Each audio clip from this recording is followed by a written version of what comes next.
Zoleka was a bright and cheerful girl who lived with her mother, Tando, in the peaceful village of Lomasa. Their home was filled with love, laughter, and warmth, thanks to Chief Gule, a kind and respected man who provided everything they needed. He adored his daughter and treated his wife like a queen. Zoleka felt safe and happy, knowing her father's strong hands would always protect her. But happiness is fragile, and one tragic day, everything changed. Chief Gule fell gravely ill, and despite the efforts of the village healer, his condition worsened. Zoleka held his hand, tears streaming down her face, as he whispered his last words to her. "Stay strong, my little star. Protect your mother." And then he was gone. His death shattered their lives like a storm breaking a mighty tree. Without him, their home felt empty. People who once respected them started treating them differently. Tando, now a widow, struggled to provide for Zoleka. Chief Gule had left behind wealth, but in a village where power belonged to men, many saw them as weak and easy to take advantage of. It was during this time of grief and uncertainty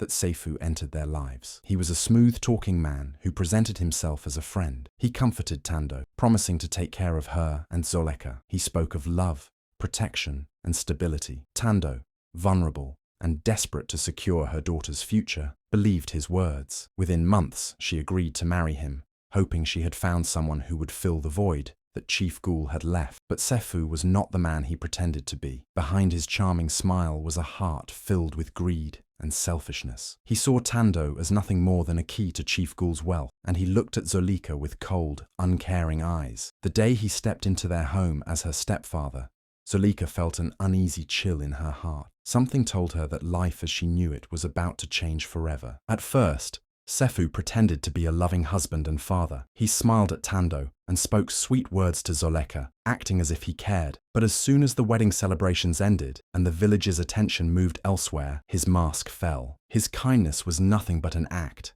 and the real Sefu was nothing like the man he had pretended to be. He was lazy and greedy, spending his days lounging in the shade while Tando worked endlessly to keep the household running. He had promised to take care of them, but instead, he took everything for himself. He went through Chief Gule's belongings, claiming what he wanted. He took the best clothes, the finest tools, and most importantly, he demanded full control over the wealth that Chief Gule had left behind. Tando was hesitant at first. She knew that money was meant for Zoleka's future, to ensure she had a good life even without her father. But Sefu pressured her, calling her ungrateful and accusing her of not trusting him. He shouted and threatened, making Tando feel helpless. She feared what he might do if she refused, so with a heavy heart, she gave him control. The moment he got his hands on the wealth, everything changed for the worse. Sefu started treating Zoleka like a burden. He never acknowledged her except to scold or insult her. "Why are you always in my way?" he would sneer. "You eat too much for someone who does nothing." He stopped her from sitting at the dining table with them, making her eat alone like a servant. If she made a mistake, spilled a little water, or spoke when he was in a bad mood, he would grab her by the arm and push her aside. Zoleka didn't understand why he hated her so much. She tried her best to be quiet, to stay out of his way, but no matter what she did, it was never enough. She saw the way her mother's eyes filled with pain every time Sefu mistreated her, but Tando was afraid to stand up to him. She had made the mistake of marrying him, and now she felt trapped. At night, when Sefu was asleep, Tando would sneak into Zoleka's small corner of the house with food wrapped in cloth. She would sit beside her daughter,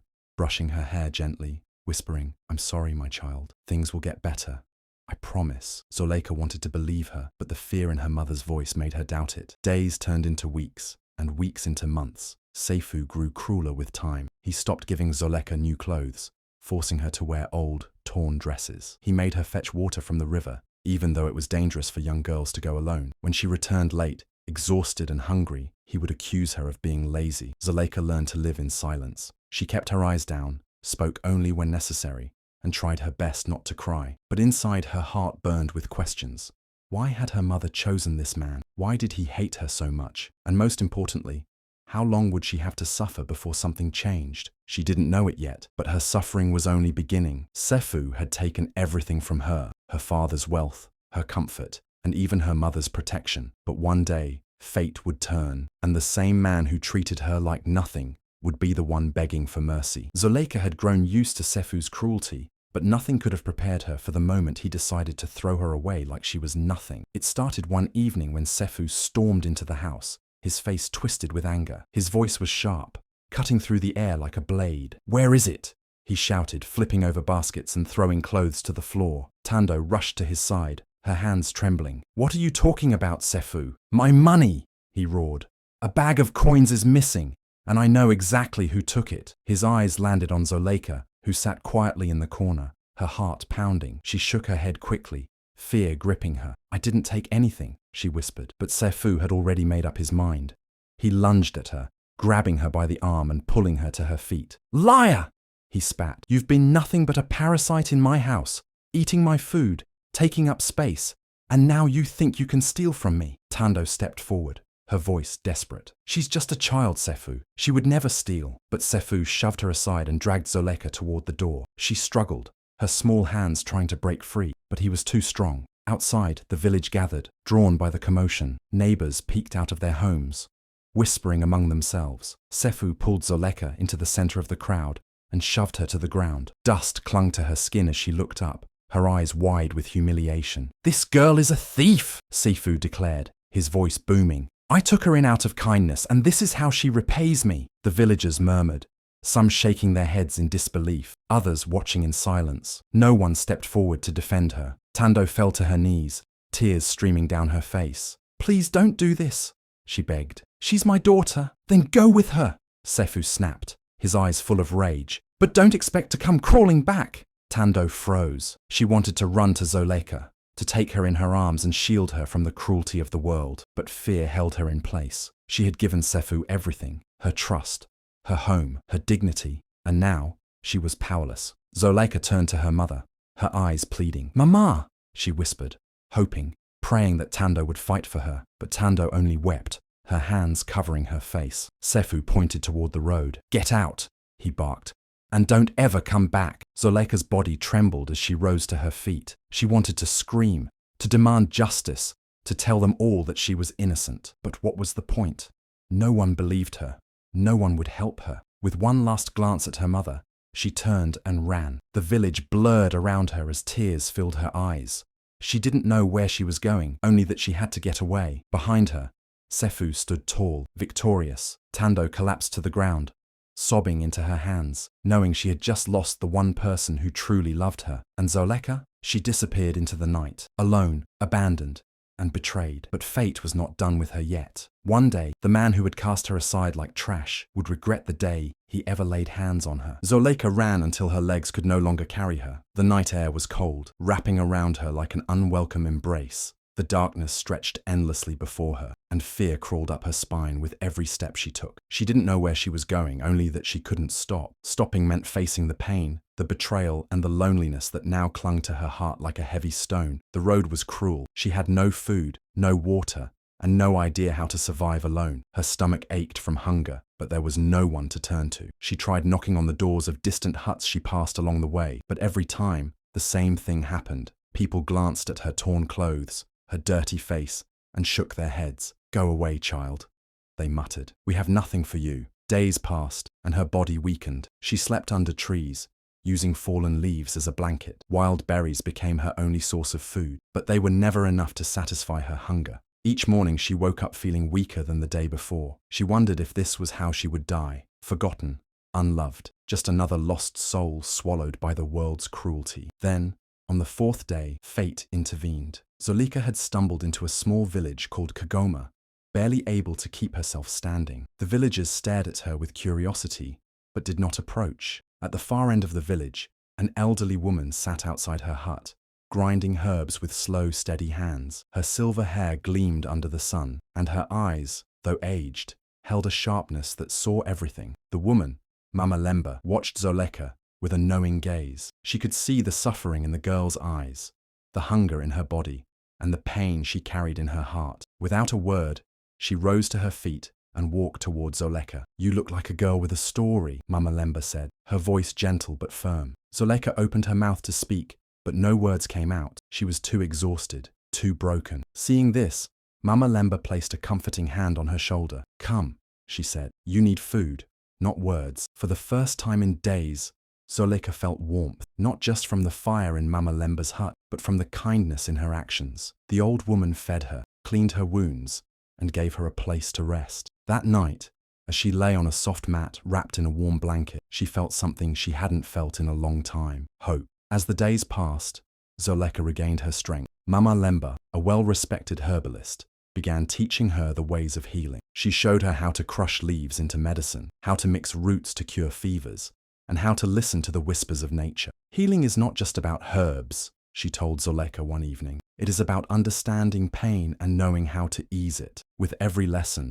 Zoleka grew, not just in skill, but in spirit. She learned patience, wisdom, and the strength that came from within. She was no longer the helpless girl who had been thrown away. She was becoming something greater, someone with purpose, with knowledge, with power. One evening, as she sat by the fire, watching the flames dance, Mama Lemba looked at her with a knowing smile. "You have suffered, my child," she said, "but suffering does not destroy us, it shapes us." Zoleka nodded, understanding the truth in those words. She had been abandoned, betrayed, and left for dead, but she had survived. And one day, the world would see just how strong she had become. Zoleka had found a new life in Kagoma. Every morning, she woke up before the sun, sweeping the small hut and preparing herbs for the day's patients. The villagers, once hesitant about the girl who had arrived weak and lost, now saw her differently. She was no longer just a helpless child. She was a healer in training, and her hands carried the magic of healing. Mama Lemba guided her with patience,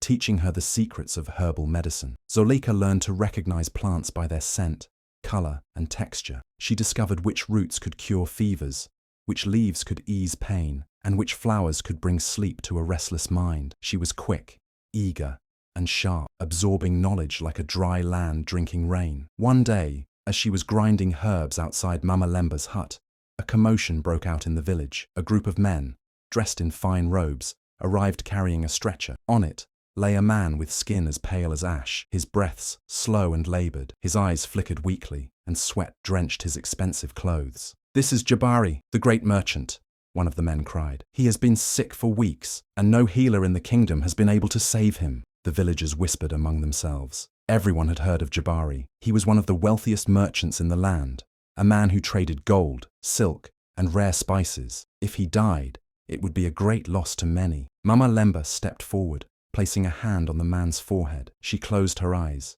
breathing in deeply. "His blood is poison," she murmured. "A rare illness." The men looked at each other in fear. "Can you cure him?" one of them asked. Mama Lemba turned to Zoleka. "What do you think, child?" she asked. Zoleka's heart pounded. She had never treated someone so important before. But as she looked at Jabari's weak form, she knew she could not let fear stop her. She knelt beside him, observing his symptoms: the yellow tint in his eyes, the swollen veins in his arms, the slow pulse at his wrist. "I know what to do," she said firmly. She rushed to the hut, mixing a powerful blend of herbs: bark from the mogwa tree to cleanse his blood, crushed some barley leaves to cool his fever, and a drop of rare golden honey to strengthen his heart. She boiled the mixture into a dark, rich liquid and brought it to Jabari's lips. "Drink," she commanded. The men hesitated, but Mama Lemba nodded. "Trust her," she said. Jabari's weak fingers grasped the cup, and with great effort, he swallowed. Hours passed, and the village held its breath. Then,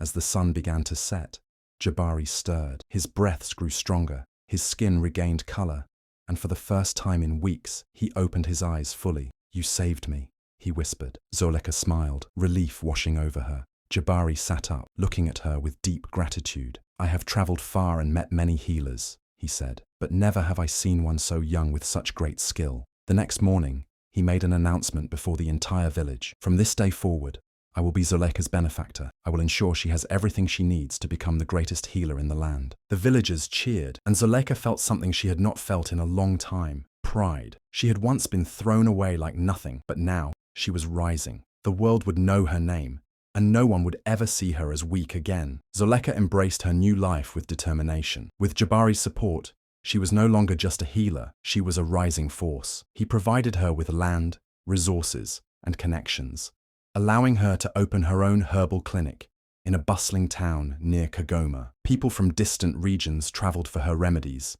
seeking cures for ailments that no other healer could treat. But as she built her new life, she made a decision. Zoleka was no more. That name belonged to a helpless girl who had been thrown away like trash. She would now be known as Zola, a name of power, a name that no one could use against her. Zola's herbal business flourished. She hired workers, trained apprentices, and expanded her knowledge beyond what Mama Lemba had taught her. She studied rare plants from faraway lands, learned from foreign traders, and created potions that were sought after by nobles and rulers. Gold and silver flowed into her hands, and soon she owned land, horses, and even a fleet of traders who carried her medicines across the kingdom. Her name spread like wildfire. Zola, the great healer, they called her. Some whispered that she possessed magic, while others claimed the spirits of the land had blessed her hands. But Zola knew the truth. It was not magic that had brought her success. It was resilience, knowledge, and the fire inside her that refused to die. Meanwhile,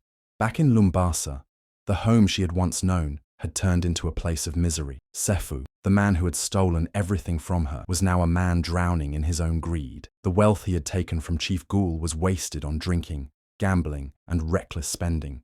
He threw lavish feasts for friends who only stayed while the gold was flowing. He bought expensive clothes, jewelry, and rare wines, flaunting his stolen riches like a peacock. But gold, once wasted, does not return. Soon the feasts ended. The friends disappeared. The house that once stood tall began to crumble. Servants abandoned him, one by one, until only Tando remained, trapped under the rule of a man who had stolen her peace. Tando's life was a shadow of what it had been. Once, she was the wife of a noble chief, a woman of dignity and respect.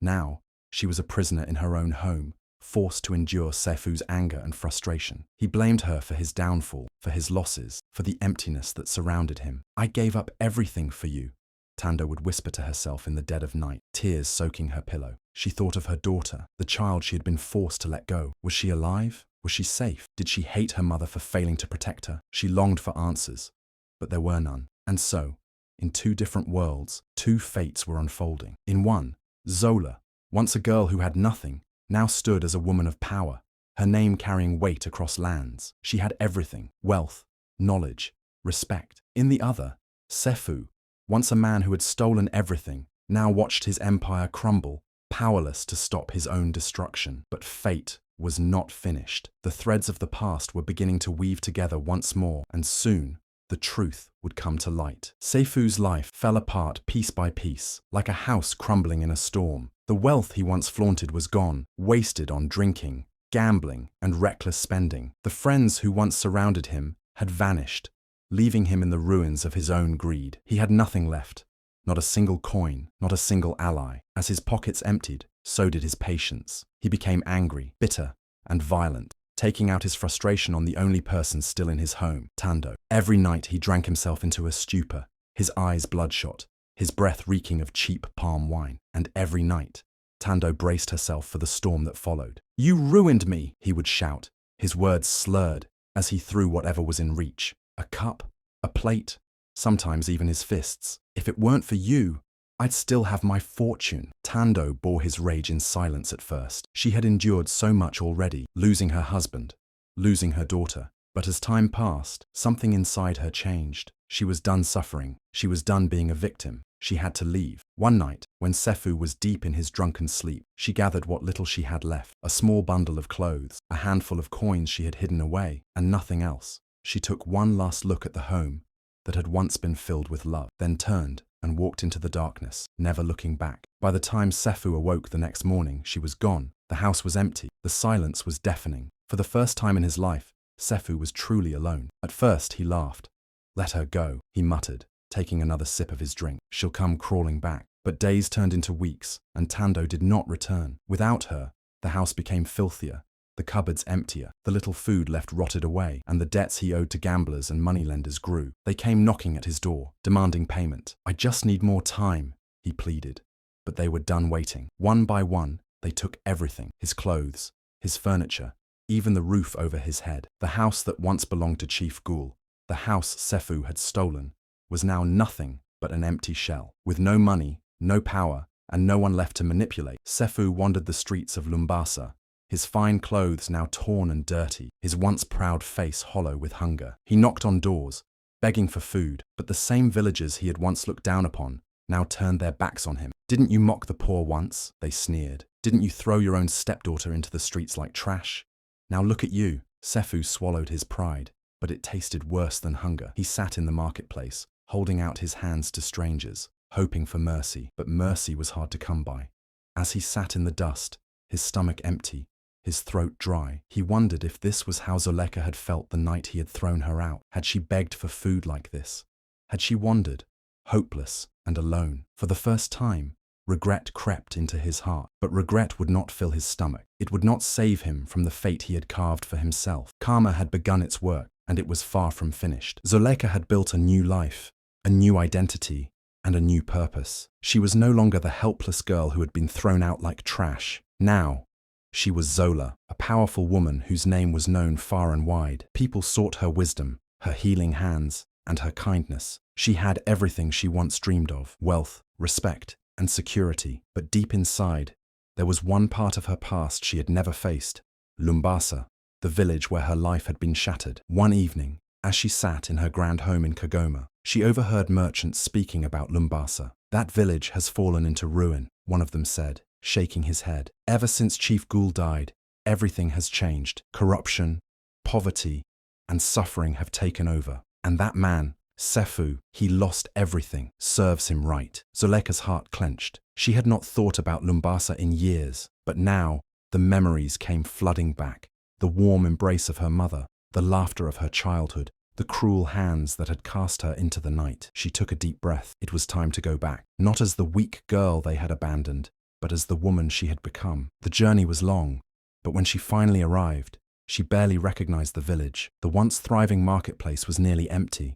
The houses looked worn and broken, and the people walked with heavy steps, their faces filled with despair. She had heard the stories, but seeing it with her own eyes was different. No one recognized her. To them, she was just a wealthy stranger arriving in a grand carriage, dressed in fine robes, with servants at her side. They only saw a woman of power, not the girl they had cast out long ago. Zoleka did not announce who she was. Instead, she walked through the village, listening to the people's struggles, watching the suffering that had taken over her once beloved home. She saw hungry children, sick elders, and mothers with tired eyes, all struggling to survive. She knew what she had to do. Wasting no time, she used her wealth and influence to establish a healing center right in the heart of Lomasa. She brought in skilled herbalists, doctors, and workers to help rebuild the village. She provided medicine, food, and shelter for those in need. She gave people hope. Word spread quickly. "Who is this woman?" the villagers whispered. "Why does she care about us?" But Zoleka did not seek their recognition. She did not tell them her story. She simply worked, healing the sick, feeding the hungry, and giving life back to the village that had once abandoned her. As she walked through the streets, she saw the difference her presence made. Faces that had once been dull and hopeless now carried traces of light. Children who had been weak from hunger now ran through the streets with laughter. The village was beginning to heal. Yet, one face she had not seen was Sefu's. She knew he was still here, buried in the same suffering he had once forced upon others. She knew karma had come for him, and soon their paths would cross again. As Zoleka walked through the village, overseeing the work being done in her healing center, she felt a deep sense of fulfillment. She had transformed Lomasa from a place of suffering into a place of hope. The people who once struggled now had food to eat, medicine to heal their wounds, and shelter to keep them safe. She had given them what no one had given her when she was cast out. But there was still one person she had not seen, the man who had caused her the most pain. One afternoon, as she stood in the village square distributing food to the poor, her eyes fell on a figure crouched in the dust. He was unrecognizable at first. His clothes were torn, his skin covered in filth, and his body thin and weak. He crawled forward, his trembling hands reaching out for a small piece of bread. His voice was hoarse, barely a whisper. "Please, just a little food," he begged. Zoleka's heart stopped. That voice, that face beneath the dirt and desperation. It was him, Sefu. For a moment, the world around her faded. Memories crashed over her like a storm. The day he had dragged her from her home, the way he had humiliated her, the cold night she had wandered alone, abandoned and helpless. She had imagined this moment so many times, but now that it was here, she felt no anger, no hatred, only disbelief. Sefu did not recognize her. How could he? The girl he had thrown away was gone. In her place stood a woman of strength and dignity. She watched him struggle, his once proud posture now broken, his eyes empty. He had been powerful once, feared by many. Now, he was nothing more than a beggar in the dirt. He lifted his head weakly, his gaze meeting hers. "Please, my lady," he whispered. Just a little food. I have nothing. No home, no family. No one cares for me. Zoleka took a deep breath, steadying herself. She had waited years for this moment. She had imagined confronting him, telling him who she was, making him suffer as he had made her suffer. But looking at him now, she realized that karma had already done its work. Sefu was already punished. By life, by time, by his own actions. She slowly knelt before him, her voice calm but firm. "You have lost everything," she said. "How did this happen?" Sefu let out a bitter laugh, shaking his head. "I was a fool," he admitted. "I had wealth, a home, power, but greed destroyed me. I wasted everything. And when the money was gone, so were the people who once called me friend. I drove away the only person who truly cared for me." His voice cracked. "Tando, my wife, she left me too. Now I am nothing." Zoleka's chest tightened. Her mother had suffered under this man, but she had escaped. She had saved herself. Sefu sighed deeply, looking at the ground. "If I could go back, I would do things differently." Zoleka stared at him for a long moment. The man who had once been her greatest tormentor was now completely powerless before her. She could turn away, leave him to suffer as he had left her, but she was not like him. She reached into the basket beside her, took a piece of bread, and placed it in his shaking hands. Sefu looked up in shock. "Thank you," he whispered, his eyes filled with tears. Zoleka stood up, her expression unreadable. "Eat," she said simply. As she walked away, she did not tell him who she was.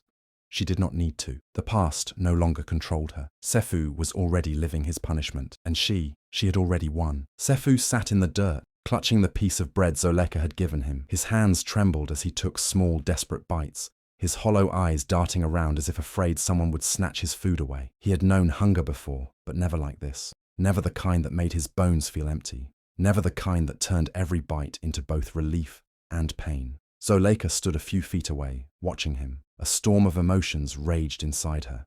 Anger, pity, disbelief. This man had once been powerful, feared, and arrogant. He had treated her like trash, as if she were nothing. And now, here he was, on the ground, reduced to begging for scraps. Karma had done its work. She took a deep breath and stepped closer. "Sefu," she said, her voice calm but firm. His chewing slowed. His body stiffened. He looked up at her with confusion, trying to recognize the woman standing before him. "You don't know who I am, do you?" she asked. Sefu blinked, his face twisting in uncertainty. "No, my lady, I don't," he mumbled, his voice weak. Zoleka crossed her arms, tilting her head slightly. "Think carefully. Look at me." Sefu's tired eyes scanned her face. His gaze lingered on her strong posture, the confidence in her stance, the sharp intelligence in her eyes. Then slowly, realization crept in. His mouth fell open. No, it can't be," he whispered, shaking his head as if trying to wake from a nightmare. "Zoleka!" She gave a small nod. "Yes." Sefu gasped, his body going rigid. His breath came in short, panicked bursts. He tried to stand but stumbled, falling back onto his knees. "No, this isn't possible. You were nothing. I threw you out.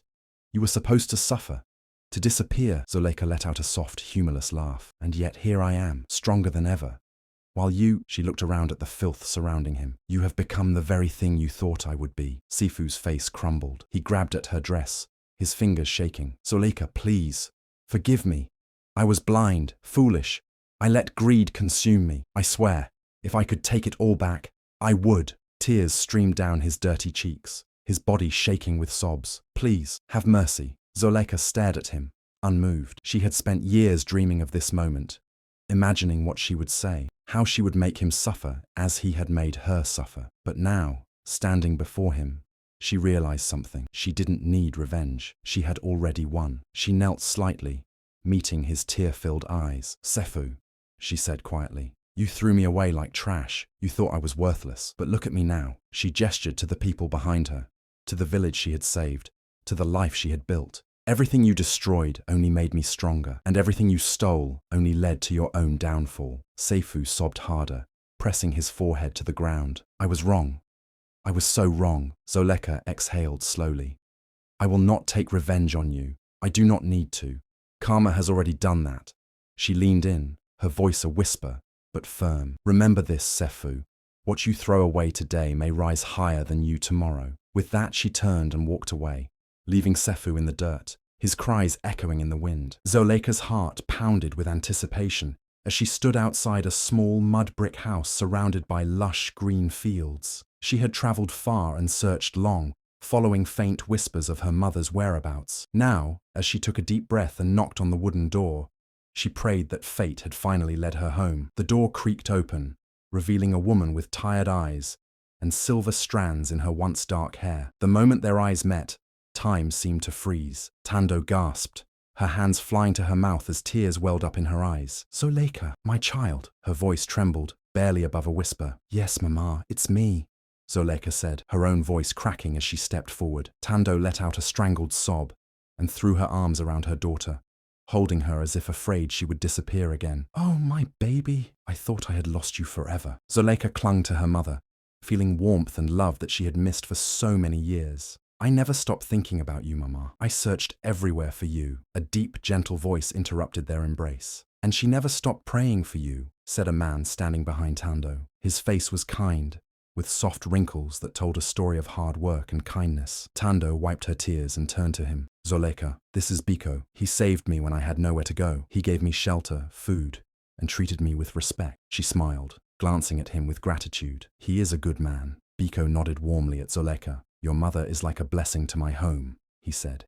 "She speaks of you every day, hoping that one day you would return." Zoleka's eyes softened. "Thank you, Biko, for taking care of my mother when I could not." She took Tando's hands in hers. "Mama, you will never have to suffer again. I have built a life of my own, a life where I have power, wealth, and respect. You will live with me in comfort and happiness." Tando's lips quivered. "Oh, my daughter," she whispered, cupping Zoleka's face. "I always knew you were meant for great things." The days that followed were filled with laughter and stories. Zoleka ensured that Tando never had to lift a finger again. She brought her to a beautiful home where she could rest, eat well, and be surrounded by love. The pain of the past slowly faded, replaced by peace and joy. Meanwhile, in the streets of Lomasa, Sefu's life had become a living nightmare. His once proud figure had withered into a shadow of its former self. He wandered the village, his clothes tattered, his body weak from hunger. People who once feared him now walked past him as if he didn't exist. He begged for food, but no one listened. He cried for help, but no one cared. He had spent his life taking from others, and now, when he had nothing left, the world had turned its back on him. One day, as Zoleka and her mother walked through the marketplace, they saw him sitting by the roadside, his head bowed in defeat. Tando gasped, clutching Zoleka's arm. "Is that—" "Yes," Zoleka said simply, her expression unreadable. Sefu slowly lifted his head, his dull eyes locking onto them. For a moment, hope flickered in his face. He stretched a trembling hand toward them, his lips forming a silent plea. But Zoleka did not stop. She did not need revenge. Karma had already done its work. Hand in hand with her mother, she walked away, embracing the new life that awaited her, one built on strength, love, and destiny. Zoleka's name spread far and wide, not just as a successful healer and businesswoman, but as a leader, a teacher, and an inspiration to many. People traveled from distant lands to hear her speak, to learn from her wisdom, and to witness the strength of a woman who had once been thrown away like nothing. She dedicated her life to guiding young girls, especially those who had suffered like she once had. She taught them that no matter how cruel life could be, they had the power to rise above it. She shared her story openly, showing them that betrayal did not have to break them, that pain could be turned into strength, and that kindness, wisdom, and resilience were the true weapons of a powerful woman. "Never let the cruelty of others define your worth," she would say. "What they throw away today may rise higher than they ever imagined." Girls from all over came to learn from her, to grow under her guidance,